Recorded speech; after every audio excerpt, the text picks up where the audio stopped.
Magandang gabi sa inyong lahat.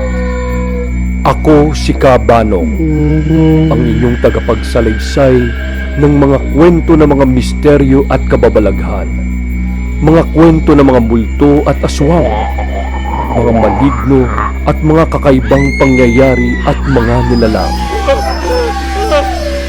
Dito lamang sa Aklat ng Lagim na pinamagatang Ang Mangingisdang Aswang, unang yugto.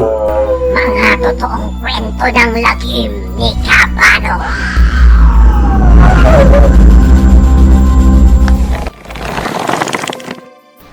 Mga kasangga, ngayon naman ay isasalaysay natin ang isang kwento na matatagpuan natin sa mga pahina ng Aklat ng Lagim. Isang malagim na kwento base sa isang personal na karanasan ng isa sa mga kaibigan natin na itago na lang natin sa pangalang Matt. Siya ay tubong Dueñas, Iloilo City.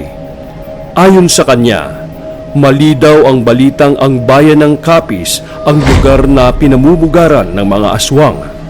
Subukan daw natin na pumunta sa lugar nila sa Iloilo sa bayan ng Dueñas. Doon ay siguradong makakatagpo ka ng aswang.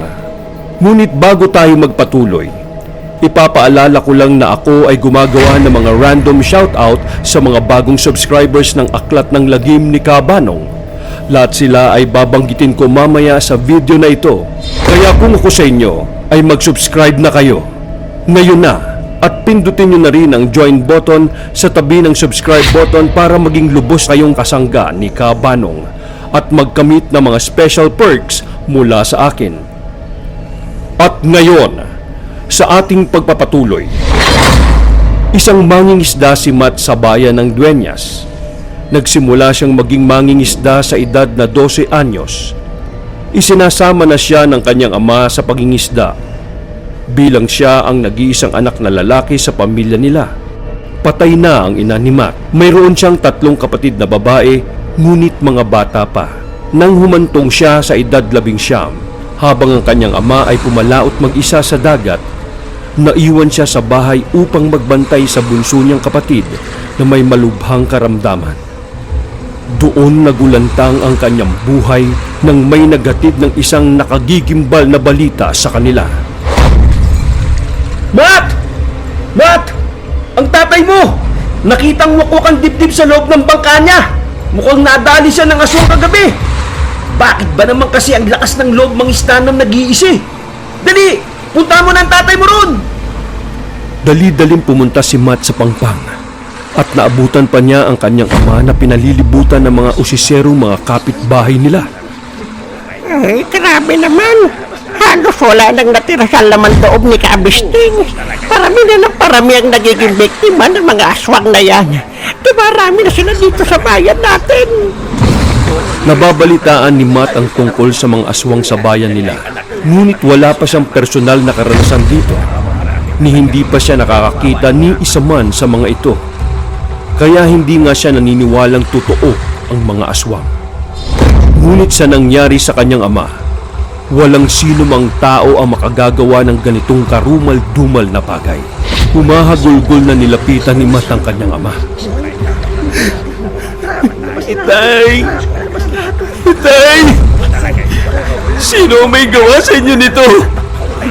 Magsalita kayo! Sinong hayop ang may gawa nito? Kung aswang ang may kagagawa nito sa inyo, sinusumpa ko! Papatayin ko ang sino mga aswang na makakasagupa ko!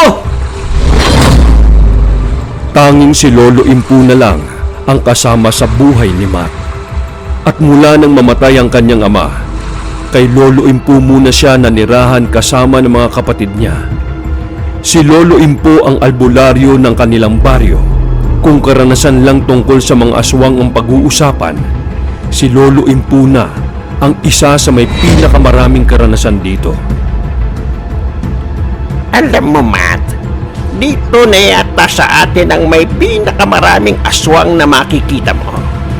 May mga manananggal, may tiktik, at meron rin akong nakasagupang mga kapre at tikbalang. Ngunit sa panahong ito, Merong di pangkaraniwang nilalang ang gumagala ngayon sa ating baryo.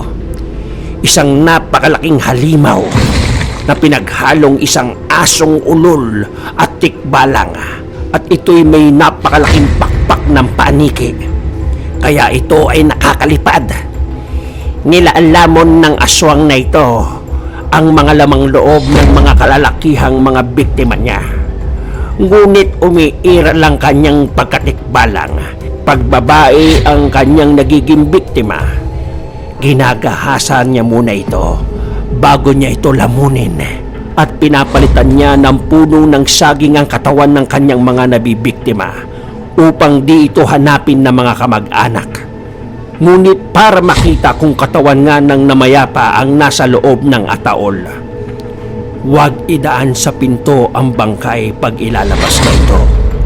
Idaan ito sa bintana at doon makikita ang tunay na anyo nito. Kaya ikaw, Matt, apo, mas mabuting lagi kang may hawak na barya sa iyong mga palad, pati na rin ng hiniwang kalamansi, at huwag mong kalilimutang magdala ng itak para maproteksyonan ka laban sa mga aswang na ito, lalo na pagsasapit na ang gabi. Barya, Lolo Impo? At hiniwang kalamansi? Anong meron sa mga ito, Lolo? Takot ang mga aswang sa barya dahil may tanso ito sa loob. Hindi nila malapitan at kayang sakta ng kanilang mga bibiktimahin kung meron itong barya sa kanilang katawan, lalo na kung ito'y nasa kanilang mga palad. Kaya huwag kang magpapawala ng barya sa iyong katawan anumang oras. Huwag mo rin kakalimutang magdala ng hiniwang kalamansi. Ang maasim na amoy nito ay nakakapanghina sa mga aswang na ito. At pag may nakasagupa kang aswang, itarak mo sa kanilang puso ang dala mong itak. Siguraduhin mong itarak sa puso nila ang itak o sibat na kawayan o anumang matulis na bagay kung ayaw mong mangyari sa iyo ang nangyari sa iyong ama. Sinunod ni Matt ang bilin sa kanya ng kanyang Lolo Impo. Lagi siyang may dala sa kanyang katawan ng baryang tanso at hiniwang kalamansi, at ipinagpatuloy ni Matt ang pangingisda upang buhayin ang kanyang mga kapatid. Kay Lolo Impo muna niya pinapaiwan ang mga ito sa tuwing siya ay papalaot sa dagat paggabi.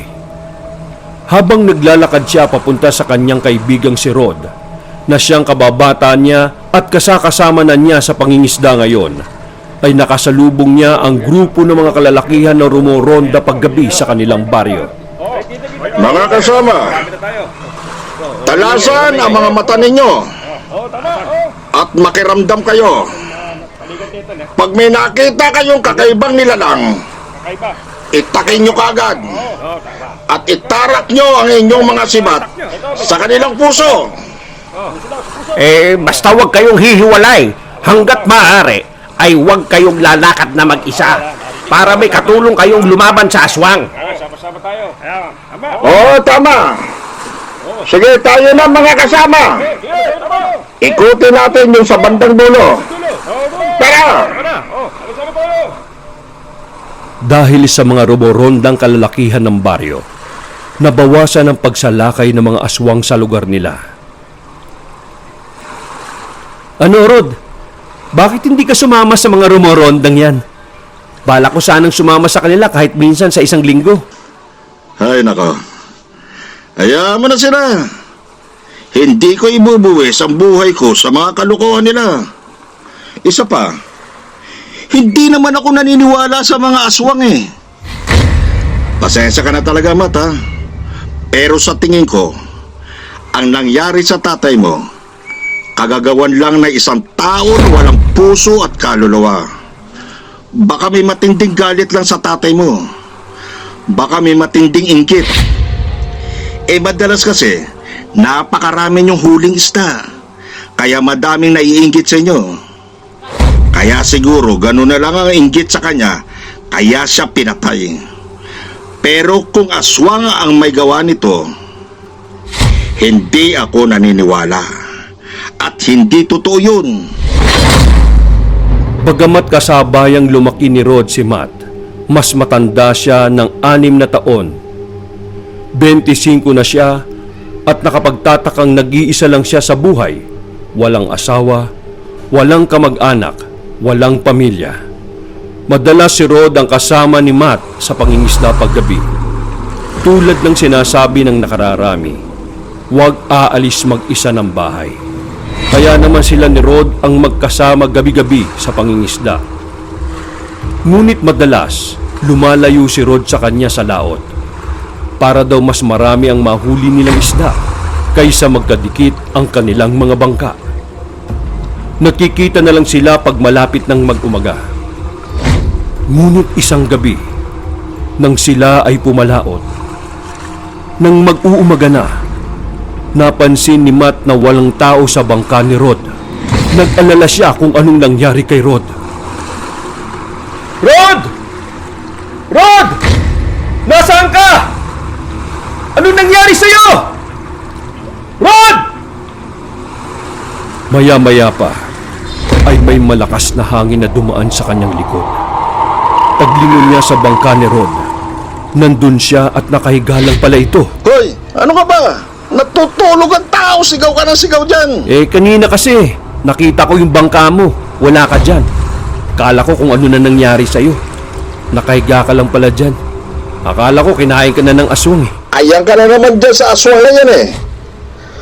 Huwag ka nga magpapaniwala dyan. Hindi na lang sumagot si Matt. Ayaw na lang niyang makipagtalo kay Rod.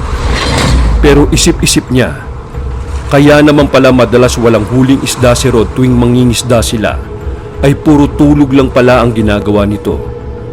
Sa bagay, kahit naman wala siyang huli, sarili lang naman niya ang binubuhay niya. Ngunit ang tanong, ano kaya ang kinakain niya para mabuhay siya? Nang makarating na sila sa pangpang, sinalubong sila ni Lolo Impo. Ngunit kakaiba ang naging tingin ni Lolo Impo kay Rod. Apo, mag-iingat ka dyan kay Rod. Hindi ko gusto ang kanyang amoy. Meron akong nararamdaman sa kanyang hindi maganda. Lolo, sinasabi mo bang aswang si Rod? Si Rod ay matagal ko ng kaibigan. Kaya alam ko kung anong pagkatao niyan. At hindi naman niya ako magagawa ng masama dahil sa lagi ako may daladalang mga barya sa katawan ko. At kalamansi para pangontra sa mga aswang tulad ng bilin nyo. Yun kung sakaling aswang nga siya. Ganun man ang sagot ni Matt kay Lolo Impo. May pagdududa pa rin sa kanyang isipan tungkol sa pagkatao ni Rod. Dahil nitong mga sumunod na gabi na magkasama sila, nadadalas nang nawawala sa bangka si Rod. May mga dahilan siyang lumalangoy lang muna siya kaya wala siya sa kanyang bangka at madalas ay sa pangpang na sila nakikita ni Rod at hindi na sa gitna ng laot. Hanggang isang gabi, nang makita uli ni Matt na walang tao ang bangka ni Rod, palihim niyang hinintay ang pagbabalik ni Rod. Dumapa siya sa kanyang bangka upang hindi siya makita.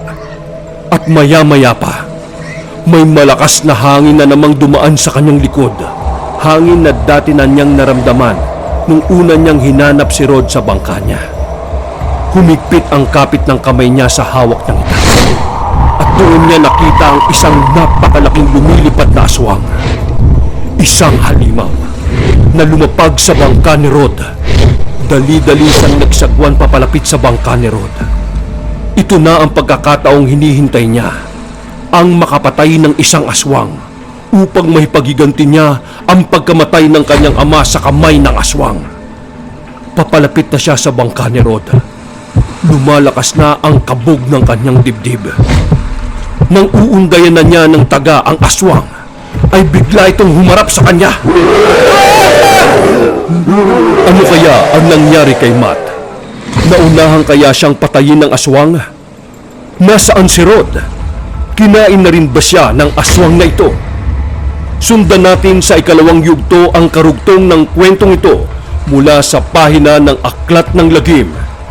Ngunit bago tayo magtapos, gusto ko munang pasalamatan ang lahat ng mga bagong subscribers natin. Shoutout kina Alan Ramos, Che Chenita, Mego Benz TV, Antonio Giverola, Anthony Opeñano, EPS or EPS, Joyce Villegas, Fidel Junior Gonzalez, Walton MTV, Cheska Kate Garcia, DJ Bonakid TV, Filipina Mom in Canada, Paulo Mien, PH Blue Dragon 2 Agency, JKA Family Group, at si Ekbi Doodle. Muli, maraming salamat sa inyong suporta. Kaya sa mga hindi pa nagsusubscribe ay mag-subscribe na, ngayon na. At pindutin ang all sa notification bell para ma-notify kayo sa pag-upload ko ng ikalawang yugto ng Mangingisdang Aswang sa Dueñas, Iloilo City. At sa mga gustong maging ganap na kasangga at taga-suporta ni Kabanong, kung maaari ay pindutin nyo na rin ang join button upang makasali kayo sa aking community at mabigyan ko kayo ng mga special perks tulad ng special shoutouts, mauna kayong makapanood ng videos, mga badges at special emoticons na makikita nyo pag nag-comment kayo, at kayo ang uunahin kong ma-replyan bago ko replyan ang iba pang mga nagko-comment. At marami pang iba. Kaya sana ay masuportahan at mag-click na kayo sa join button. Hanggang sa muling pagsasalaysay, magkita-kita tayo sa mga susunod na videos dito lang sa Aklat ng Lagim ni Kabanong.